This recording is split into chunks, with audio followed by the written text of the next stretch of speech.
बहुत समय पहले की बात है। दक्षिण भारत में उज्जैन के पास एक समृद्ध राज्य था, संदीपुर। वहां के राजा वीरसेन न केवल महान योद्धा थे, बल्कि बुद्धिमान और न्यायप्रिय भी माने जाते थे।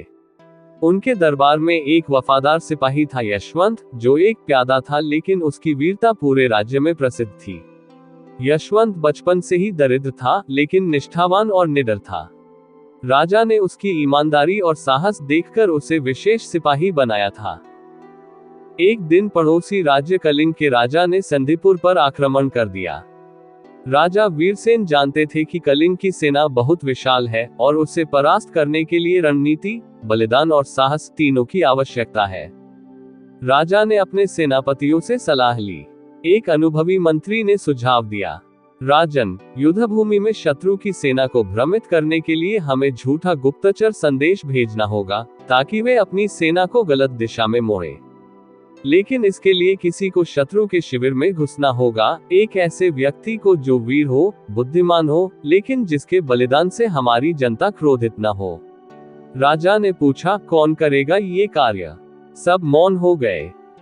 उसी समय यशवंत आगे आया और बोला, राजन, यदि मेरे जीवन के बलिदान से राज्य की रक्षा हो सकती है, तो मुझे ये कार्य सौंपिए। मैं तैयार हूँ। राजा वीरसेन को ये जानकर दुख हुआ। यशवंत जैसे वफादार सिपाही को मरने भेजना अन्याय लगता था, लेकिन राज्य और लाखों प्रजा की रक्षा का प्रश्न था। कुछ क्षणों के मौन के बाद राजा ने कहा, जाओ यशवंत, लेकिन जान लो, यह मिशन एक तरह से मृत्यु का निमंत्रण है।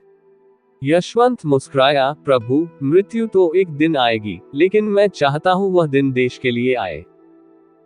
यशवंत रात के अंधेरे में शत्रु शिविर में घुस गया।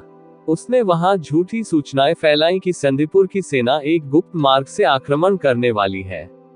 शत्रु सेनापति भयभीत हो गए और उन्होंने अपनी मुख्य सेना उस झूठे मार्ग की ओर भेज दी।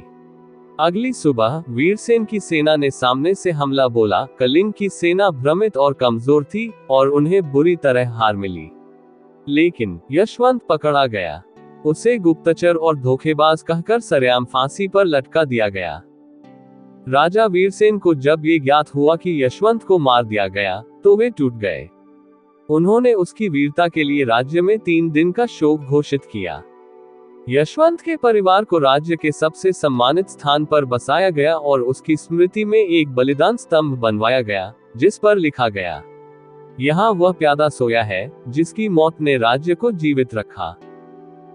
इतनी कथा सुनाने के बाद बेताल चुप हो गया। फिर उसने विक्रम से प्रश्न किया, हे विक्रम, राजा वीरसेन ने एक आम प्यादे को जानबूझकर मरने भेजा, क्या यह नीति थी या कपट? क्या एक राजा को ऐसा निर्णय लेना चाहिए? उत्तर दो, यदि चुप रहे तो तुम्हारा मस्तक फट जाएगा। राजा विक्रम ने उत्तर दिया, राजा वीरसेन का निर्णय नीति और धर्म का कठिन संतुलन था। एक राजा का धर्म है राज्य और प्रजा की रक्षा। जब हजारों की जान बचाने के लिए एक बलिदान आवश्यक हो और वह बलिदान स्वेच्छा से दिया गया हो, तो वह अन्याय नहीं, महापुरुषता है। यशवंत केवल प्यादा नहीं, एक नायक था। राजा ने उसका सम्मान किया, उसका अपमान नहीं किया। ये निर्णय कठिन था, लेकिन धर्म सम्मत था। बेताल मुस्कुराया, फिर तू बोल पड़ा, मैंने कहा था ना। बोलकर बेताल फिर उड़ गया और विक्रम को फिर से शव लाने के लिए जंगल की ओर लौटना पड़ा। इस कथा से हमें ये शिक्षा मिलती है कि सच्चे नेता और सच्चे सिपाही दोनों ही त्याग के प्रतीक होते हैं। राजा वही है जो प्रजा के लिए कठिन निर्णय भी ले और सिपाही वही है जो राज्य के लिए अपने प्राण अर्पित कर दे।